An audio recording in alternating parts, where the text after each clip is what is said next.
É verdade, Marília mas Torres, Rayana Novaes, Josane Cristina Batista, muito obrigado por estarem aqui com a gente agora, nesse momento. Então, como é que a gente faz, Cristiano? Leio novamente? O que é que você você que acha? sabe, né? A gente já parte para o ponto, né? Que só contextualiza, né? Que nós estávamos falando do poema de Drummond, Congresso Internacional do Medo, né? E estávamos falando do poder de referenciação que a literatura tem para os nossos problemas do dia a dia, né? Cabe ao leitor, né? Isso. Como eu disse, um leitor, claro que é aquele leitor que ele busca essa bagagem de conhecimento também, certo? Fazer essas inferências, ok? É Porque verdade. senão, para a gente também aproveitar esse tempinho aí da tecnologia, enquanto ela não está dando problemas, né? É verdade. Acontece, Então, parte. a gente tinha falado o seguinte, que esse poema do Drummond, ele é um poema extremamente atual, né? Porque ele mergulhado no sentimento do mundo, ele vai proferir uma crítica à sociedade. O período em que o poema foi escrito era um período em que as pessoas predominantemente sentiam um medo extraordinário dos Durante a ditadores, dos guerra, soldados. Hã? foi durante a Oi? guerra, né?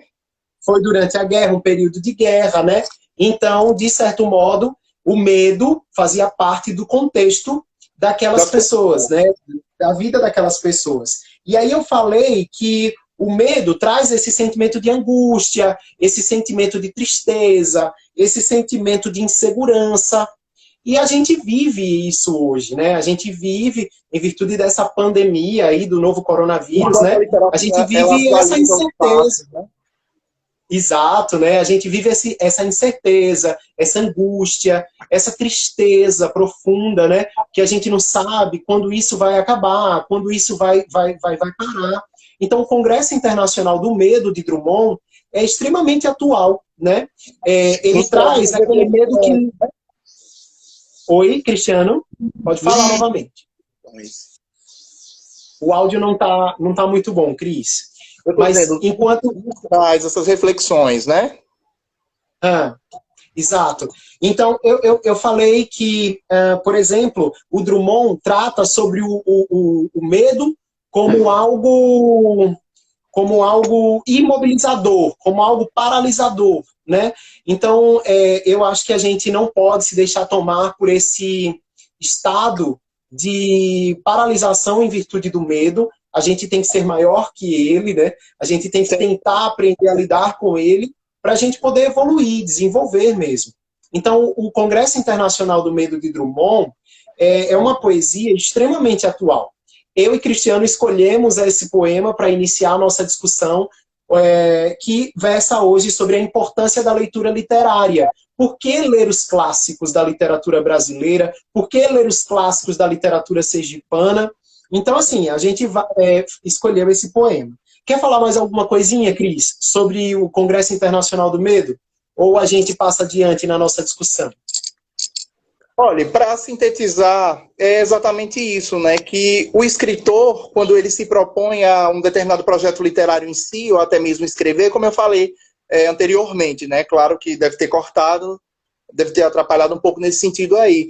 Que a gente nunca vai saber as verdades do escritor, mas que a literatura ela sempre vai nascer de um conflito, de um momento que está, digamos assim, bem conflituoso, né? Então, é essa questão que a literatura tem de fazer essa própria inferência dela do diálogo com o real, né? E a Entre gente tinha falado também das funções, não foi, Cris? Das fim das funções, funções não da foi? literatura, né? Que não só é entretenimento, como muitas pessoas acreditam, né? Que a literatura é essa arte somente de entreter. Não é somente isso, mas a literatura ela tem uma série de funções, né? Como a função cartática, né? A descarga emocional que o texto ele nos reporta sobre uma determinada história, né? E aí a gente pensa lá em um dos fatos de Vida Seca, né? Da morte da cadela baleia, da maneira que ela é morta. Aquilo ali, de certa forma, traz uma descarga emocional para o leitor, né? Que a gente chama de função catártica. Não sou eu que estou dizendo isso, mas Aristóteles já havia desenvolvido essa teoria na poética aristotélica, né? Então ele nos traz esse conceito do efeito catártico que a literatura ela tem, né? De emocionar quem está lendo. Quem nunca se emocionou vendo um filme, uma cena de um filme, né? De ouvindo uma canção? Então ali está presente essa questão que a literatura nos traz, que é o efeito catártico. O processo de identificação que nós temos com aquele texto, com aquela leitura, que vai de acordo com a nossa vivência, com a nossa experiência de mundo, com as nossas leituras, né? Com aquela bagagem que nós carregamos no dia a dia. E além da função catártica, tem a função lúdica, tem a função referencial, tem uma série de funções, né, que a gente pode encontrar dentro da construção do texto literário, né, e tem uma série de discussões do que é literatura, do que não é literatura, né. Conceber um conceito de literatura é algo muito complexo, não é, Cristiano? Exatamente, né? Principalmente quando a gente pensa nessa ideia dos clássicos, assim. Nós, professores de literatura, muitas das vezes nós somos julgados, né, nesse sentido. Mas qual o critério desse paradidático escolhido? Só que as pessoas elas têm que entender que a literatura ela não pode ser descontextualizada, né? A gente precisa mostrar isso para os nossos alunos. Certo? Então, assim, ser professor de literatura hoje em dia no Brasil é uma grande responsabilidade, porque a gente sabe que no nosso país não se investe muito nessa questão da leitura, né? Eu falo nessa percepção maior de como professor de leitura e da experiência que eu tenho de sala de aula, de como os alunos eles são travados nesse sentido, de como eles rejeitam muito a literatura literária por essa questão mesmo, pelo hábito da leitura. E a gente sabe que o país ainda tem muito a desenvolver nesse sentido, nesses aspectos educacionais. Inclusive, Cristiano, teve um dos nossos espectadores aí que falaram que aqui no Brasil a gente lê muito pouco, não é? Sim, olha, um dos últimos censos que saiu do Brasil, o que nos salvou foi a região Nordeste. E as mulheres, elas estão lendo mais, viu? Então, tem uma série de coisas, assim, né, que barra essa cultura do machismo ainda, né? Que leitura só é coisa de menina. Então, é uma série de fatos aí, né? Mas aí a região Nordeste aí tá mandando um recado, né? As mulheres estão cada vez mais leitoras, como foram... As leitoras saindo à frente, né? Exatamente. Gente, eu queria aproveitar a oportunidade que agora o negócio pegou, né? Espero que continue assim até o final da nossa discussão. Eu gostaria de parabenizar a todos os integrantes da ALA. Hoje a ALA completa 5 anos de fundação. Ela foi fundada no dia 18 de abril de 2015 e hoje ela é composta por 40 pessoas, com 40 escritores, poetas, cientistas, pessoas envolvidas com a arte e com as manifestações artísticas de uma forma muito plural. E eu gostaria de parabenizar a todos os membros fundadores da ALA, a todos aqueles que fazem da ALA uma realidade, um sonho e uma realidade, e dizer a todos que a nossa missão é de fato muito árdua, né? E que a gente continue perseverando, persistindo nessa missão de preservar e conservar a memória cultural do nosso povo aracajuano, da nossa gente sergipana, que a gente tem muitos desafios. Mas, voltando à nossa discussão, Cristiano, eu gostaria de colocar uma coisa para a gente poder discutir um pouquinho mais. O que seria literatura propriamente dita, né? Porque o que é que faz de um texto ser um texto literário, por exemplo? A gente sabe que a discussão é muito complexa, mas... Quais são os critérios? Quem é que decide o que é e o que não é literatura, né? O que você diz sobre isso, Cris? E outra coisa, antes mesmo de Cristiano continuar discutindo, deixa eu ver se o sinal dele ajuda aí, né, Cris? Já voltou. Vai lá, Cris. O que é que você considera como sendo literatura, embasado, obviamente, aí dentro da teoria literária, né?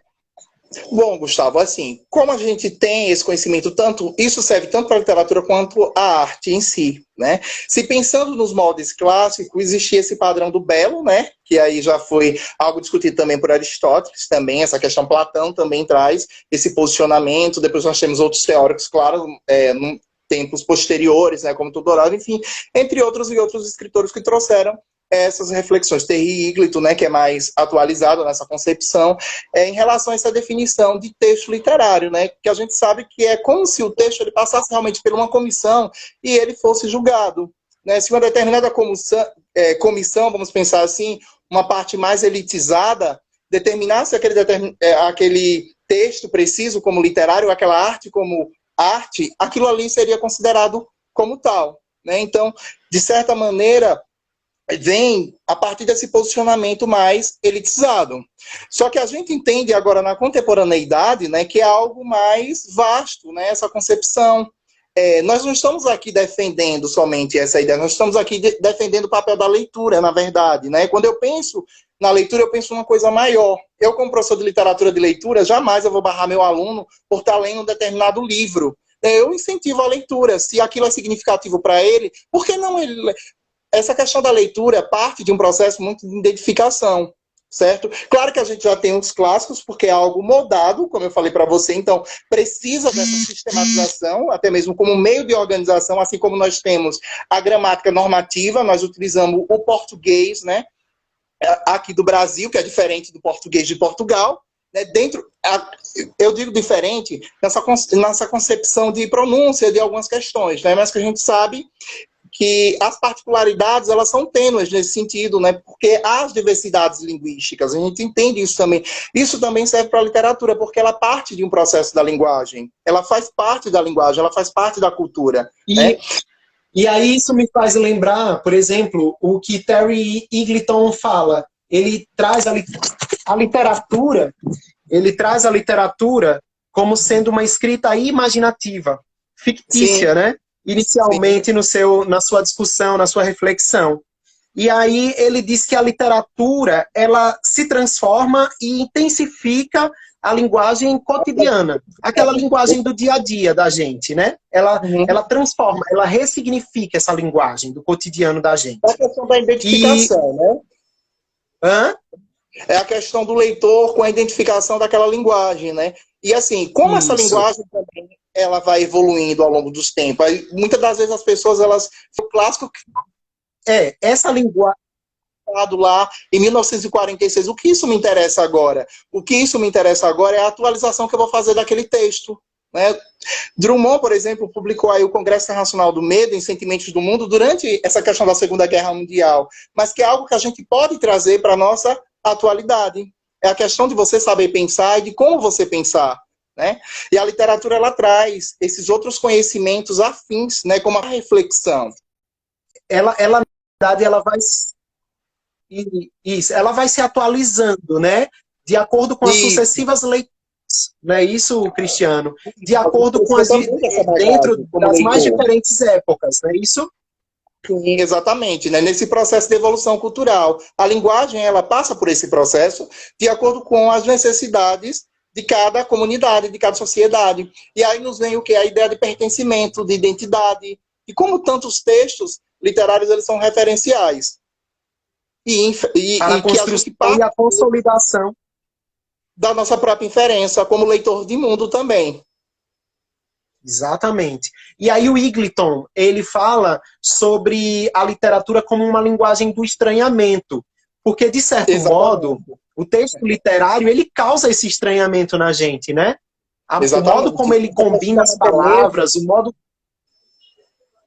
De você se deparar com determinados textos, né? E você, né, travar um pouquinho em relação a essa questão da leitura, porque é uma das funções da literatura, a função lúdica, né? De brincar com as palavras, com os sentidos, né? E essa questão polissêmica. Na verdade, a literatura, ela é plurissignificativa, certo? Uma palavra, ela tem uma ideia num determinado texto, a partir do momento que ela migra para um outro contexto, ela tem um significado diferente, e assim por diante, ela não é mais a mesma. Exatamente, ou seja, os valores literários, eles acabam sendo ressignificados ao longo do tempo, né? O que há 100 anos atrás era algo assim considerado clássico, hoje talvez não seja mais. O que podia ser considerado literário, hoje talvez pela crítica já não seja mais. Porque né? a sociedade, então as coisas vão evoluindo. Valores, né? Exato. E aí, eu acho que também, e aí o Eagleton fala sobre isso, que a gente vai interpretar, vai compreender os textos de acordo com os nossos interesses, não é isso? De acordo com a época em que estamos. Eu acho que isso vai interferindo na leitura que fazemos. Aí eu me lembro, inclusive, de um capítulo que eu li do livro dele, que a gente compartilhou, inclusive, não foi, Cristiano? Que o Shakespeare, ele só foi considerado Shakespeare, que conhecemos hoje, 200 anos depois, quando escritores alemães românticos, né, leram Shakespeare sob uma outra perspectiva. Então, a leitura clássica, ela vai evoluindo, ela vai se modificando ao longo do tempo. Eles atualizaram, deram sentido. No caso dos alemães, né, como o Iglito, ele coloca bem no texto dele, uma introdução à literatura, depois vocês encontram em PDF na internet, um livro bem interessante que traz todos esses conceitos referenciais da literatura. Então, é essa questão de atualizar o texto, né? Então, a gente nunca pode descartar o clássico nesse sentido. Se pensando, né, nesse caso, em Grandes Sertões Vereda, por exemplo, de Guimarães Rosa, ele tem o mesmo segmento que os outros escritores de trabalhar essa questão do regionalismo, do sertão, né? Porque qual é a concepção de sertão que todo mundo tem? Que ele é típico da região Nordeste, mas a gente sabe que em todo lugar que tem aquele determinado tipo de clima, de ambientação seco, né, vai ser caracterizado, de vegetação também vai ser caracterizado como sertão. Mas a gente sabe que são valores midiáticos, né, para vender a matéria, que é como se o sertão ele fosse, claro que a gente sabe, né, não somos inocentes também, que essa questão do sertão é mais predominante na região Nordeste. Mas veja a maneira que Guimarães Rosa, ele traz o sertão, né, lá em Minas Gerais, por exemplo, né? Então ele serve mais como um plano de fundo. E a gente sabe que a ideia que há ali, por trás do romance, são outras questões dos saberes humanos, daqueles saberes mais populares, né? E como ele consegue ser atual quando ele mistura o erudito com o popular. Né? Então é essa grandeza que a gente tem dos clássicos. Por isso que ler literatura é muito difícil, porque às vezes a gente quer ler com a pressa, com o imediatismo que nós temos hoje, que a sociedade nos cobra demais, né? De ser acelerado cada vez mais, né? Mas a gente tem que ler a literatura com mais cuidado, com um olhar diferente, com um olhar vazio para ser preenchido. Né? A gente não já pode ir com esse olhar já preenchido, a gente tem que ir com um olhar vazio e preencher esse olhar de uma outra maneira. Exatamente. Outra coisa que vale, eu acho que a gente refletir nesse momento, é que muitos estudantes, né, que vão prestar vestibular agora, por exemplo, eles dizem assim, mas é muito difícil ler os clássicos, a linguagem dos clássicos é muito alta, né? É complicada, não é acessível. Como desmistificar isso na mente desses estudantes, né? E fazê-los ler essa literatura clássica. Olha, Gustavo, você, como professor de literatura, como você vê esse desafio, né? Exatamente. Então, como eu costumo fazer durante as minhas aulas, quem é meu aluno, quem já foi meu aluno sabe, né, que isso é verídico, que realmente eu faço em sala, né, não é só balela, que às vezes a gente vê tantas pessoas que dizem que fazem isso e aquilo, mas não prova. Dizendo isso, eu não quero ser melhor que ninguém, mas, enfim, eu quero valorizar o meu trabalho como professor de literatura em levar outros suportes mais atualizados para juntar com aquele texto do clássico, uma canção, né, que eu veja a preferência do público, o gosto do público, que eu possa relacionar também, porque a gente não pode forçar a barra, tem que ser algo realmente que tenha essa questão de você fazer uma intertextualidade, que seria isso, um texto que dialoga com outro texto, mas para isso o leitor ele tem que ter uma referência do texto primário, né? Então, eu levo muito isso, uma imagem, uma tela. A literatura, ela lhe dá uma possibilidade de você trabalhar com uma série de coisas, né? Com canções, com a tela de arte, com uma imagem, com fragmentos de outros textos, com a cena do filme, para você relacionar a história, a essência daquela temática ali, a qual o autor se propôs a defender, né?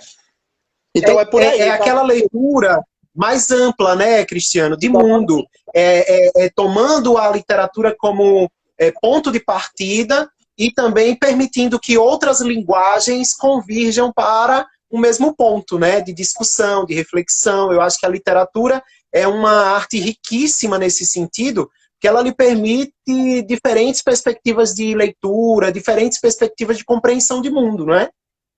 Exatamente, né? Então, assim, perguntaram ali o que define um clássico. Interessante isso. É como Gustavo, aproveitando a fala de Gustavo também, das nossas discussões, né, que nós já falamos um pouco sobre isso, né, o que define um clássico, né? Então, é uma determinada sociedade, né? Tem aquele livro literário em si, como uma referência, certo? Isso partiu mais de um conceito elitizado sobre essa questão da definição do clássico, é como o Gustavo bem colocou, aquilo que era clássico há 60 anos atrás, 80 anos atrás, pode não ser mais hoje, certo? Porque a sociedade, ela mudou bastante, mas isso não quer dizer que, para aquele momento, esse clássico ele vai perder a sua referência e o sentido para aquela sociedade. Não, jamais, né? Mas o que continua definindo o clássico é essa questão de julgo de valores, né? Como a gente sabe, no período clássico, em si era essa questão da composição do belo, essa arte do estranhamento, né? Essa arte da grandeza, né? Então, mais ou menos por esse caminho aí, né? E essa questão da plurissignificação, porque era considerado também aquilo como literatura, algo que conseguisse tocar o leitor a fundo, que a gente chama dessa função catártica que a gente já mencionou, né? Então, tudo isso trabalha como esse referencial dentro desse conceito, né? Mas nunca a gente vai dar uma definição precisa sobre isso. Isso, exatamente. Porque aí me lembra um que diz Ítalo Calvino, né? Ele diz assim, um clássico é um livro que nunca terminou de dizer aquilo que tinha para dizer. O Ítalo Calvino. Um clássico é fundamental também pelo efeito que deflagra na consciência do leitor. É aquele que alcança o leitor. Que é a questão da reflexão que a gente acabou colocando. Então, é isso. Certo? Então, de certa forma, como eu falei também anteriormente, o leitor ele vai dar todo sentido àquela arte literária. A partir do momento que o escritor ele lança o livro, ele já se desvinculou. Ele jogou para o mundo. Cada leitor ele vai ter uma interpretação diferente, porque cada um de nós, né, procede de uma comunidade interpretativa diferenciada. E esse é o sentido legal, né? E foram vários os pensadores que já pensaram acerca do porquê de se ler os clássicos, do que seria um livro clássico, uma literatura clássica, né? A exemplo do Ítalo Calvino. E porque nós precisamos entender esse conceito também do clássico, certo? Ninguém nasce do nada, nenhuma sociedade, né? Então a gente passa por todo esse processo narrativo, por todo esse processo contextualizado, por todo esse processo histórico. A gente precisa entender o que aconteceu, né? De fato, na nossa composição histórica. Quando a gente se depara com os Sertões, por exemplo, de Euclides da Cunha, a gente vê que ele atualiza bem essa questão de um dos fatos históricos que marcou no Brasil. Por exemplo, a Guerra de Canudos. Sim. E, de certa maneira, ele vai trazer uma interpretação para o leitor desse tempo, que vai enxergar de uma outra forma. Porque, da maneira que Euclides da Cunha traça, né, que o livro é um verdadeiro documentário, na verdade, ele é minucioso nos detalhes. Certo? Então, a gente tem toda aquela ambientação projetada ali aos nossos olhos. Né? Fazendo a leitura, a gente vive, a gente respira aquele ambiente, né? Toda aquela, digamos assim, toda aquela miséria que as pessoas viviam ali, né? De toda aquela, digamos assim, aquela questão da dominação. Então, uma série de coisas. Então, essa história, de certa maneira, é atualizada.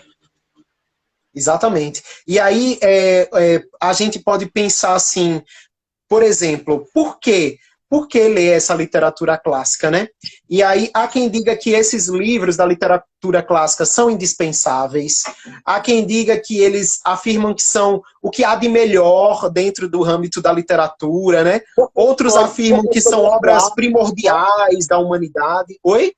O que, Cris? Porque então escolher os clássicos em ser clássicos, certo?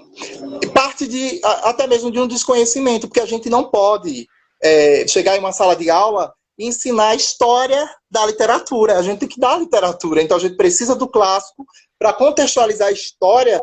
A gente não vai agir como agiram os formalistas, né? Exatamente. Senão a gente vai ficar repetindo os mesmos erros do que nós vivemos lá no passado, da maneira que nós aprendemos literatura. Eu entendo que nós aprendemos literatura dessa forma, só que os tempos são outros. Não cabe mais julgamento nesse. Ninguém está lá na sala de aula de ninguém para ver como é que o professor de literatura aborda um determinado conteúdo. Certo? A gente precisa sair do julgamento, né, e somar mais, porque a literatura, ela conversa, ela dialoga com várias áreas do conhecimento humano. E eu utilizo isso muito em minhas aulas, né, como a filosofia, a história, a linguagem, e a questão da geografia, né, quando a gente se depara com sertões de Euclides da Cunha, e assim vai. Né? A literatura ela tem essa vastidão de sentidos e nos dá a possibilidade da gente arrumar o nosso trabalho, de organizar melhor para os dias atuais, até mesmo para prender a atenção do aluno. Não cabe mais a história da literatura em si, mas cabe trabalhar a questão da literatura em si, né? Levar músicas, né? Levar imagens, como eu falei, telas, que contextualize, que tenha um grau de intertextualidade com aquele conteúdo e com aquele paradidático clássico que nós estamos utilizando durante as aulas, certo? Eu acho que fugir um pouco dessa questão das características, né, Cris? E ir mais para a compreensão, para o entendimento, né? Exatamente. O que cabe agora é a interpretação nesse sentido. A gente não está preparando os alunos somente para vestibular. A gente está preparando os alunos para a vida. A E vida. a literatura, né, ela tem vários poderes, assim como Companhão disse certa vez, né? O poder de nos curar, de nos humanizar, uma série de coisas. E é por aí o caminho, Exatamente. Gustavo. Outra coisa que eu queria, para a gente só refletir um pouquinho, Cris, é em relação a essa questão do que seria uma leitura cultural e o que seria uma leitura de época, por exemplo. O que é uma leitura cultural e uma leitura de época? Na verdade, as duas elas estão correlacionadas, né? A gente não pode falar de uma separada da outra, porque precisamente quando a gente fala assim, leitura de época, a gente entende como esse processo de evolução, que até então tem esse papel do clássico, que um leitor que, digamos assim, que leu lá no período que Drummond, por exemplo, publicou Sentimentos do Mundo, né, que foi o poema de referência para a nossa fala introdutória, né, e de certa forma abrir essa conferência literária, não vai ter o mesmo pensamento que o leitor atual. Para aquele leitor do período que ele escreveu o livro, vai ter essa referenciação da guerra, né? Porque foi algo que foi colocado.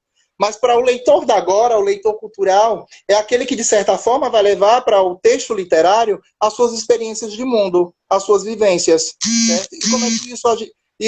A gente aprende isso como? Desde criança, com os nossos pais, com a nossa comunidade interpretativa. Né? Então, a leitura ela é aberta nesse sentido. A literatura em si, a leitura em si, é algo dialogado. Certo? Então, a gente não pode mais essa concepção de ser algo desvinculado. Né? Então, o texto ele traz essa concepção de cultura, de identidade, de elementos que são constitutivos de um povo. Certo? Então, aquilo identifica um povo que, por sua vez, tem a ideia de pertencimento, alteridade, a questão da identidade. Né? Como nós nos identificamos? Né? Com a linguagem, com o modo de falar daquelas personagens. Não são pessoas, a gente tem que ter cuidado em relação a isso, são seres de papel, mas que elas, de certa forma, de certa maneira, elas carregam virtudes e defeitos humanos, né, nesse sentido. Então, é essa concepção. Essa questão de que a literatura ela vai trabalhar essa questão das paixões humanas, né?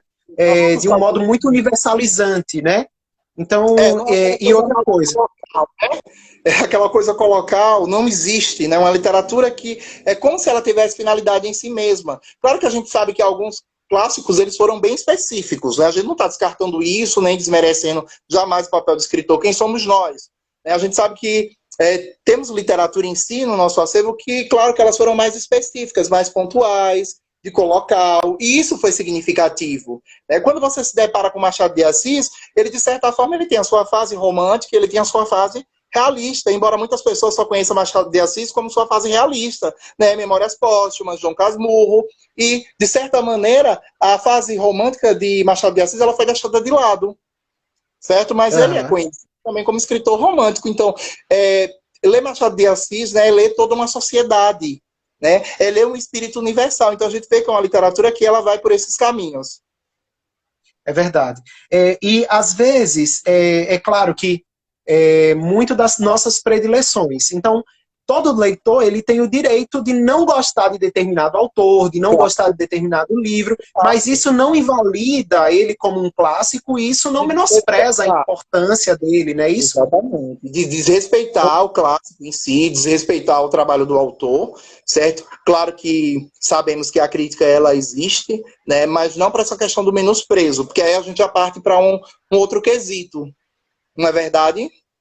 Isso, eu acho que toda crítica, quando ela é bem construtiva, quando ela é bem fundada, né, bem motivada, bem fundamentada, eu acho que aí ela tem a sua razão de ser.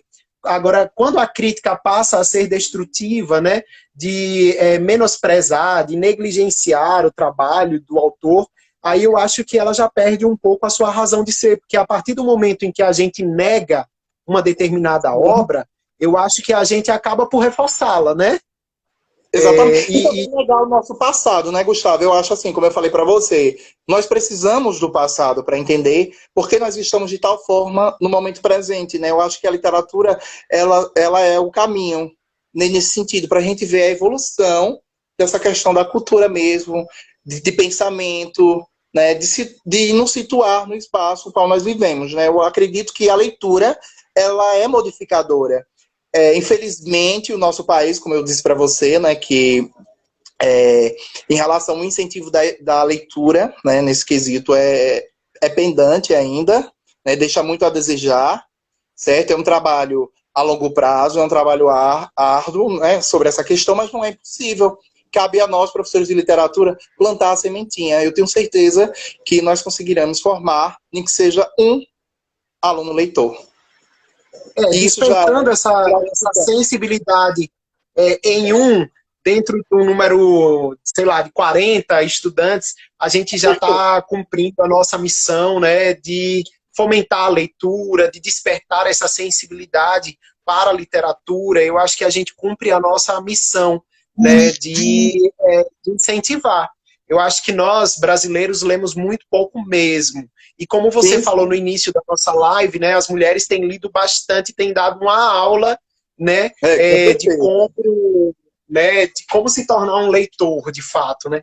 E eu queria...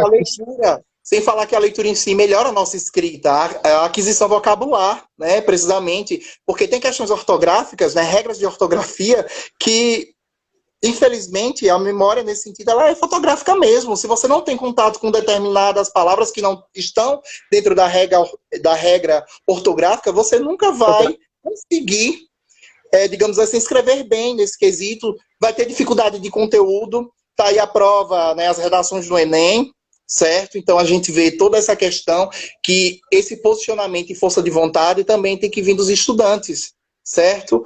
Você, nem outros professores de linguagem, a gente vai abrir a cabeça de ninguém e jogar dentro. Também tem que partir do próprio vestibulando, né, nesse sentido. Né? Da responsabilidade deles também. Eles têm que ter esse olhar. Até porque, né, Cristiano, a prova de linguagens dentro do Enem, pensando no adolescente que vai prestar esse vestibular, é literatura pura, porque é leitura, compreensão, entendimento de texto, né? Exatamente, é todo aquele sentido. A literatura, ela trabalha muito com essa questão da interpretação. Então, quanto mais leitura, mais habilidade leitora, né? Porque às vezes o interpretador de compreensão textual o aluno vai ter, né? Porque tem essa ideia entre a interpretação e a compreensão. A compreensão é algo que vai além, que é aquilo que você ativa o seu conhecimento de mundo, e a interpretação é aquilo que o texto está lhe oferecendo ali. Né? Quanto mais habilidade leitora nesse sentido, você vai ter facilidade tanto de interpretar e de compreender o sentido daquele texto. E aí, onde a gente está vendo e percebe que os alunos eles estão também deixando a desejar nesse sentido. Eles precisam se esforçar mais nessa perspectiva de leitura. Quando eu digo perspectiva, é de leitura mesmo, né? E não de correr para resenhas prontas. A gente passa uma leitura dirigida, dialogada na sala de aula, contextualizada com outros elementos, né, da sociedade em si. Outras disciplinas, outras áreas de conhecimento, não é, Cristiano? Exatamente, né? Sempre levando essas outras possibilidades, para que eles entendam sobre essa questão que a interpretação ela está em todas as disciplinas. Não é somente, assim... As disciplinas de linguagens que têm essa obrigação, essa responsabilidade. Às vezes recaem essa responsabilidade sobre os professores de linguagem, né? Nós sofremos muito em relação a isso, mas a partir do momento que você é professor de tudo. Eu tenho essa concepção de leitura, de incentivar a leitura, de incentivar a interpretação. Eu sempre falo isso para eles. De escrita, eu sempre falo isso para eles em sala. Eu digo o seguinte, pessoal, a interpretação ela é essencial, porque você vai precisar em física. A física é pura interpretação. Matemática, a depender, é pura interpretação. Certo? Todo professor é... Minha querida amiga Joyce está colocando ali. Joyce, um beijo, querida. Obrigado. Viu? Beijo, Joyce. Obrigado pela sua audiência. Joyce é uma pessoa humana e fabulosa. Viu? Um abraço. Um abraço, Joyce. Então, assim, a gente sempre recai sobre os ombros do professor de linguagens essa responsabilidade, né? Do fomento à leitura, do fomento à escrita.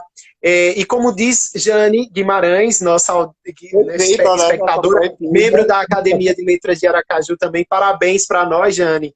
A literatura é o caminho para a interpretação e para a compreensão textual. Ainda a gente acrescenta, a compreensão de mundo, né? A essa cosmovisão que a gente constrói dentro do contexto da escola, mas também que parte para a vida. Porque a gente, quando fala de literatura clássica, a gente está falando do leitor que está lá na educação básica, mas também do leitor que é um leitor espontâneo, que é um leitor que está em casa, que gosta, que é um apaixonado pelas letras, que é um apaixonado pela leitura, né? Então, eu acho que toda leitura é muito bem-vinda e eu acredito que a gente não pode fazê-la somente com a finalidade de fazer um vestibular, uma prova de vestibular. A leitura tem que fazer sentido para a vida. Porque senão vira obrigação, né? Então a gente tem essa ideia de que é a obrigação. E como as pessoas, gente, é porque a educação ela mudou muito, né? Então, como é que as pessoas entendem uma leitura? Uma leitura como uma forma de castigo, como uma obrigação? Não, uma leitura ela tem que ser prazerosa, né? É isso que eu falei, de abrir outras possibilidades, outros caminhos, né? Com a música, e aí vai, né, de mostrar que a literatura ela está em toda parte, que de fato está. E de fato está. Eu trouxe aqui, eu separei para a gente poder também homenagear o nosso patrono da Academia de Letras de Aracaju, Cristiano. Eu vou fazer a leitura de um poema desse livro aqui, ó, que é um clássico da literatura sergipana, ó, Pássaro de Pedra e Sono, de Santos Souza. Ele tem um poema aqui, é maravilhoso. Ele tem um poema aqui... Literatura sergipana, gente. Literatura sergipana. A gente começou com Drummond, né, que é um clássico da literatura brasileira, mas eu não posso deixar de homenagear o patrono da ALA, no dia em que a ALA faz 5 anos de fundação, hoje, né? E estamos todos os integrantes da ALA, todos os aracajuanos de parabéns. Então, eu escolhi aqui o primeiro movimento, porque esse poema dele é dividido em 4 movimentos. O primeiro movimento de um poema chamado Sonetos Quase Sonata. E ele diz assim, depois eu vou discutir um pouquinho com você, Cris, sobre esse título. Ele diz assim: baste o esforço de andar por estes mares, sem bússola ou farol, no rumo incerto, de reacender a fé no peito para dissimular com risco o espanto e o medo da insegurança enquanto navegamos. Neste armazém de angústias em que vendemos, por baixo preço a vida, alma, trabalho, cansaço de morrer a todo instante. Há de sobrar-nos este humilde prêmio, o haver repatriado a rosa de ouro para gozo das pobres mãos humanas, e nautas da esperança conduzir a nave flamejante das auroras na rota irregular da escuridão. E lembrai-vos, o segundo momento, e lembrai-vos que neste mar andei, colhendo flama em vez de flor, depois venci a noite, reconstruí sobre ela o sonho humano, a lágrima, a ternura, depois nasceram rosas pelo céu, e a terra se tornou sem fel e pranto.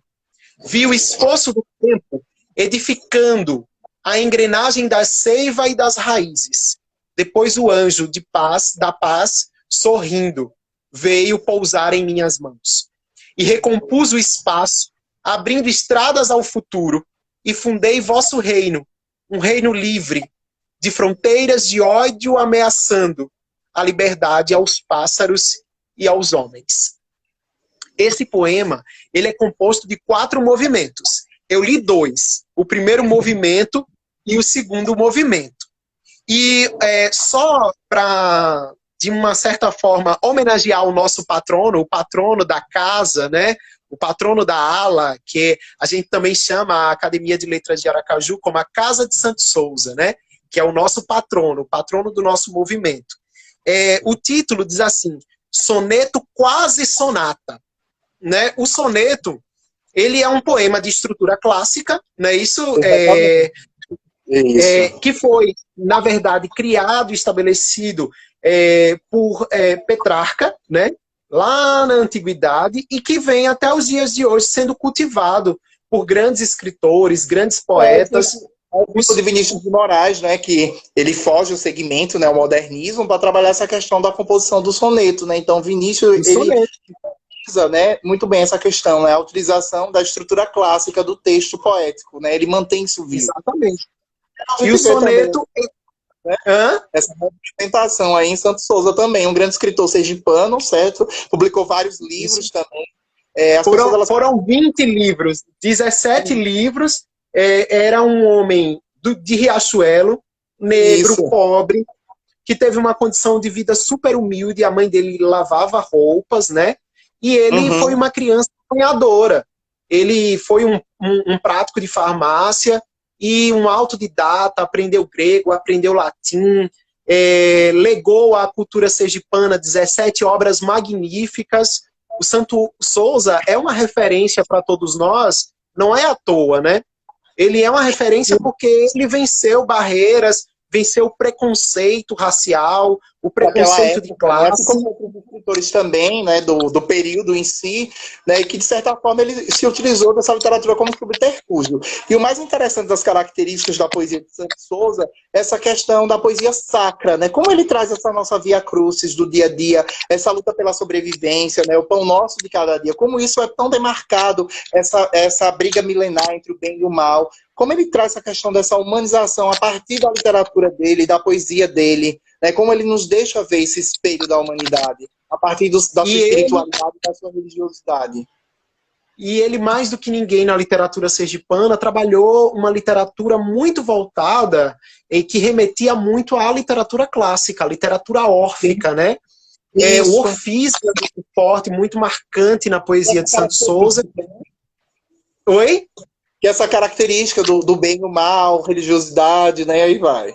Isso. E esse livro aqui, Pássaro de Pedra e Sono, ele é um livro da poesia social de Santos Souza, né? É um livro que foi recolhido das livrarias na época da ditadura, né? E que depois, obviamente, foi reeditado e foi relançado, e é uma obra, assim, extraordinária.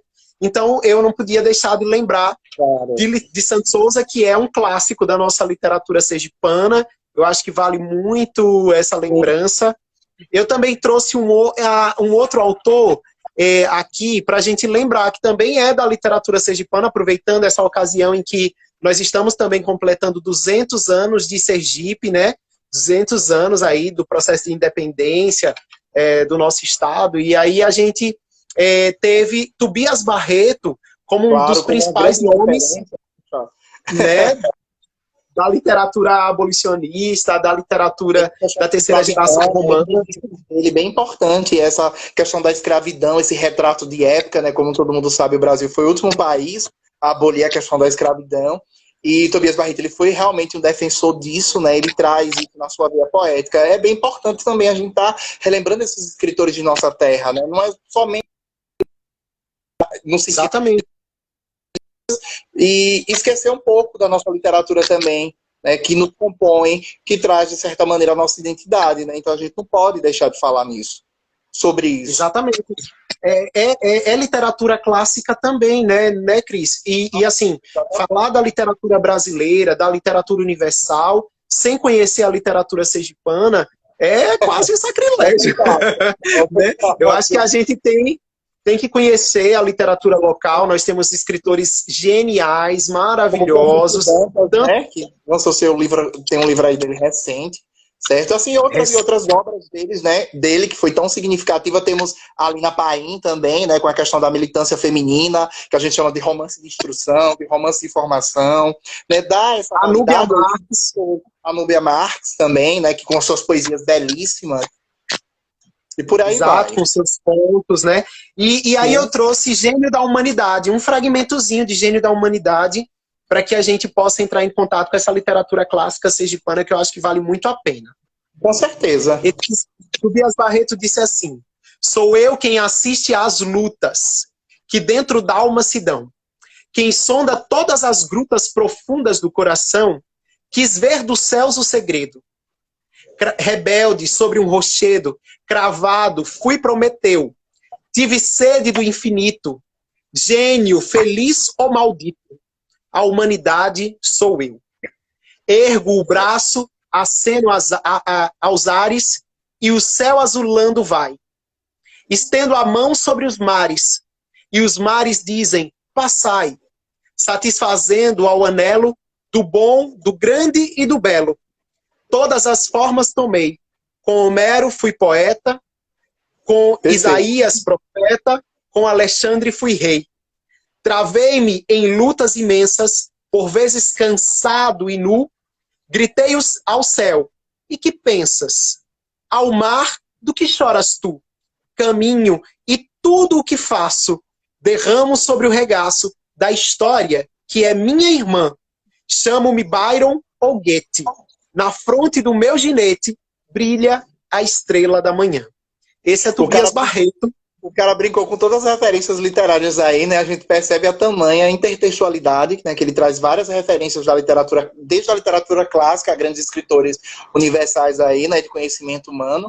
E isso também, né? A gente pensa no papel do escritor, né? Que antes de ser escritor, ele foi leitor, né? Então, quantas referências legais, né, que ele vai trazendo aí no texto dele, né? De conhecimento do quê? Da própria experiência de leitor, né? Da vivência dele literária. É que a gente sabe também que ele foi crítico literário, né? Então ele traz essa Sim. percepção maior sobre a realidade da literatura. Sim. Bacana. E para a gente finalizar aqui com essas leituras, eu trouxe umas quadras, porque a literatura sergipana, Cristiano, ela foi em uma grande parte da sua história, tivemos muitos quadristas, muitas pessoas que escreveram trovas, poesias, árcades, né? Poesias românticas. O modernismo em Sergipe foi algo mais tardio, mas tivemos grandes escritores. E eu escolhi uns versinhos de um escritor chamado Eunaldo Costa. E ele diz assim: vozes que nascem. Somos sombras dentro da noite, tendo no rosto vincos de dor. E na alma restos de sonhos, pisando no chão, de espinhos e rosas, buscando aflitos a luz do amor. Esse Eunaldo Costa, ele é um escritor que escreveu várias quadras, e ele tem uma literatura muito linda, voltada às rosas. Ele tinha uma predileção pelas rosas, pelos lírios brancos. Né? Essa questão humanizadora, de sentimento humano, né? Eu acho que é o momento que a gente... Veja como a literatura ela nos traz a leveza, a literatura, a arte em si, como elas são significativas, de certa forma elas trabalham, né, esses aspectos emocionais, mais, digamos assim, mais profundos no ser humano, né? Esse momento que nós estamos vivendo agora, né? Trancafiados, com medo, né? Uma série de coisas que a literatura, de certa maneira, né, ela vai nos trazer essa leveza. Então aproveitem, pessoal, esse momento, fica aqui a dica, né, busquem livros para fazer boas leituras, certo? O importante nós temos escritores extraordinários. A Jane está lembrando aí da Núbia Marques, né? Que é uma sergipana que abriu portas para outras sergipanas extraordinárias. A Núbia com sua poesia... Né? É patronesse da Academia de Letras de Aracaju. A Núbia, ela, além de ser uma poetisa extraordinária, ela foi uma contista extraordinária, né? Então, assim, tem várias obras de Núbia, como Dente na Pele, são várias, né? Então, assim, eu acho que vale muito a pena a gente conhecer a obra desses escritores, né? E a questão, e o papel da mulher, Gustavo, vamos ressaltar, o papel da mulher como escritora, né? Que a gente sabe que sempre... Né, dentro dessa concepção, a gente tem um número grandiosíssimo de homens como os escritores. Na realidade, a gente sabe tudo que é um processo histórico, né, mas cada vez mais as mulheres elas vêm se destacando na literatura, né, e isso é importante, isso é fundamental para que outras também sigam o mesmo caminho, aquelas outras leitoras que tenham vontade, né, de escrever um livro, que sigam esses exemplos dessas mulheres, que continuem fazendo essas letras, né, nos engrandecendo a cada dia com as suas belezas literárias, como a gente vê aqui no Bernardo. Né? E Cris, para a gente já começar a se encaminhar para o final da nossa live, eu queria perguntar a você quais são as suas leituras mais recentes, assim, quais as leituras atualmente e o que você sugere aos nossos espectadores. Antes de você começar, eu vou até falar qual foi a minha mais recente, ó. Foi essa aqui, do Edgar Allan Poe, O Corvo, foi uma releitura. Essa obra é uma obra super especial, em capa dura, e ele fala da morte de uma mulher, né, muito linda, que sem sombra de dúvida... Pode falar. Não, é perfeito, porque Edgar Allan Poe ele consegue envolver o leitor com todo o suspense da trama, né? Então isso também para o texto literário. Ele precisa prender o leitor de uma certa maneira. E esse livro traz a tradução do Corvo, feita por Fernando Pessoa, e feita por Machado de Assis.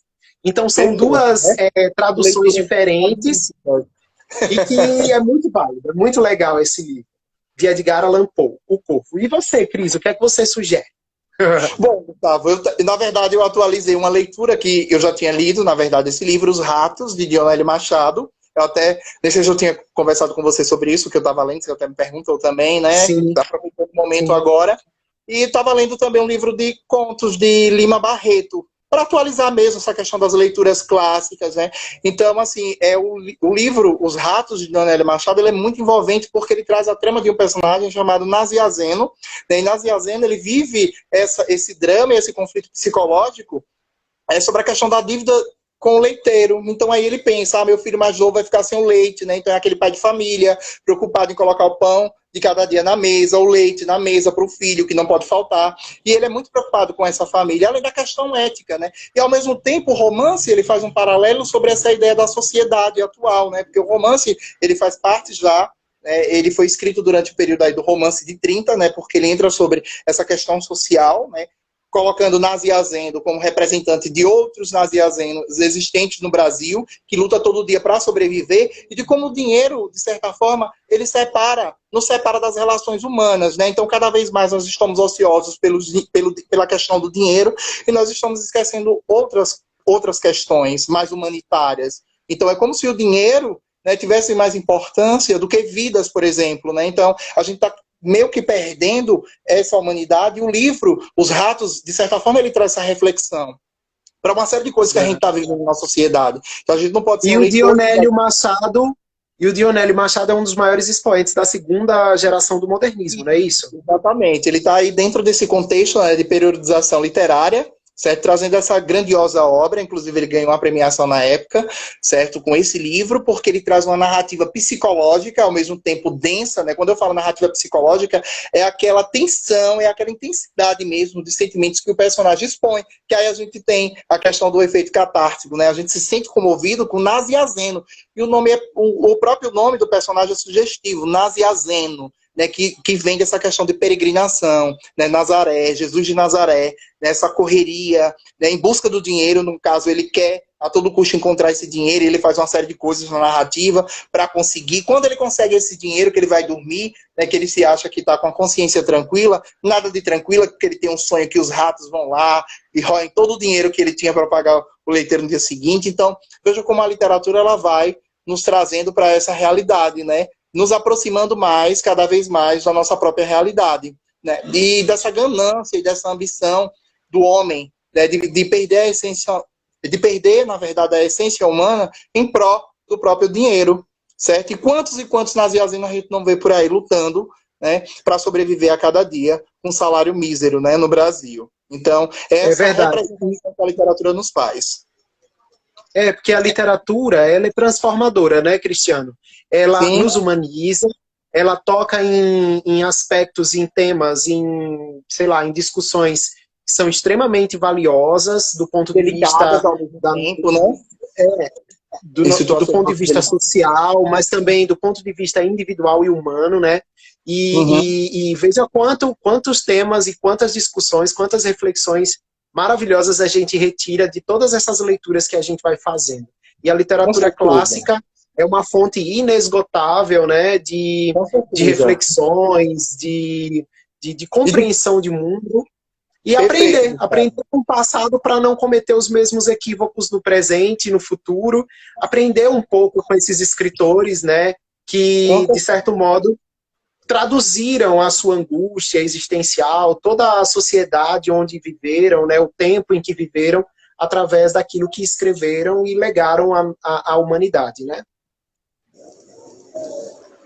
Eu queria só pedir ao pessoal que está nos assistindo agora, se alguém tem algum comentário a fazer, alguma pergunta a fazer, fique à vontade, certo? Se vocês tiverem alguma pergunta, alguma consideração. Cris, a professora Cris, um beijo. Ela disse aí, meus lindos, maravilhosos. Cris, um beijo. Obrigado pela sua audiência, por estar aqui nos ouvindo nesse momento.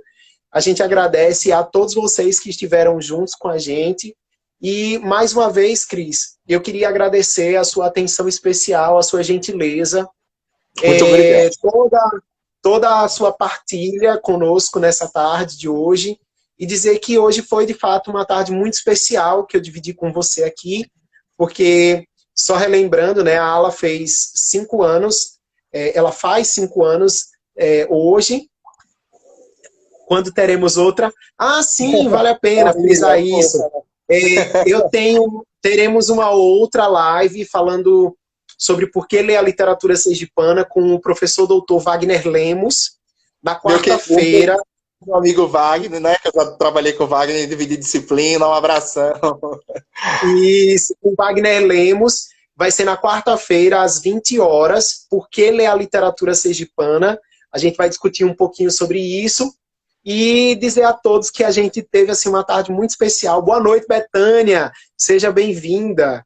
A gente já está quase que encerrando a nossa live, mas dizer a todos vocês aí que hoje a ALA completa 5 anos. Eu gostaria de parabenizar mais uma vez todos os integrantes da ALA, os acadêmicos, os membros fundadores, o presidente, né, Francisco de Emerson, parabéns. Parabéns a todos nós que fazemos a ALA e integramos esse movimento novo, mas que tem o condão de preservar e conservar a história cultural da nossa gente aracajuana, da nossa gente sergipana e de se somar aos demais movimentos culturais do estado de Sergipe na preservação da nossa memória.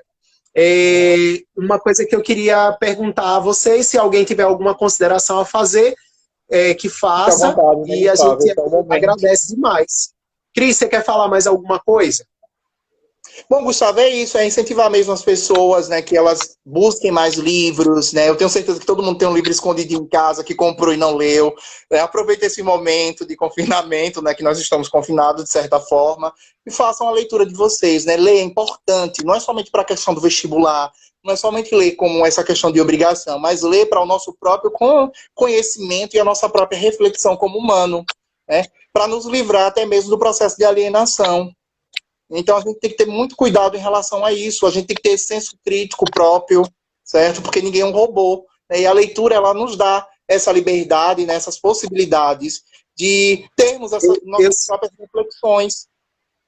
Eu sempre digo que a leitura, tanto a leitura como a escrita, são exercícios, verdadeiros exercícios de liberdade, né?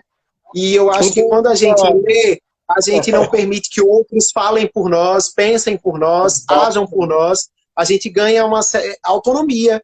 A gente se torna uma pessoa mais livre de pensamento. A gente, através da leitura, a gente sonha. A gente também ganha pílulas de ilusão para suportar a realidade em que a gente vive, que é algo assim extremamente exaustivo. Dá mais leveza à nossa vida. Literatura é vida, né? Literatura é vida. Jane está dizendo parabéns, parabéns. Ala está de parabéns. Jane Guimarães. Monteiro Lobato de parabéns. Mestre Gustavo e Cristiano, excelente conferência. Betânia batendo palminhas aí. A gente agradece demais a audiência de todos. Muito obrigado, Cris. Muito obrigado pela partilha de hoje. E eu que agradeço pela oportunidade, certo? Pelo seu olhar, de cada vez mais a gente está mostrando a responsabilidade de ensinar literatura, de por que aprender literatura e qual é a importância que a literatura tem para a nossa sociedade, porque muitas das vezes eu vejo, tanto, não somente como a literatura, assim como outras disciplinas que são subjugadas, como a artes, filosofia, sociologia. Então a gente tem que ter esse cuidado e esse respeito com as áreas do conhecimento, né? Não enaltecer outras e esquecer essas outras que são quão importantes, né? Para a nossa vida, para a nossa formação pessoal também. Cris, vai cair a nossa live em 10 segundos, 9, 8. Então, um beijo a todos vocês. Muito obrigado pelo carinho.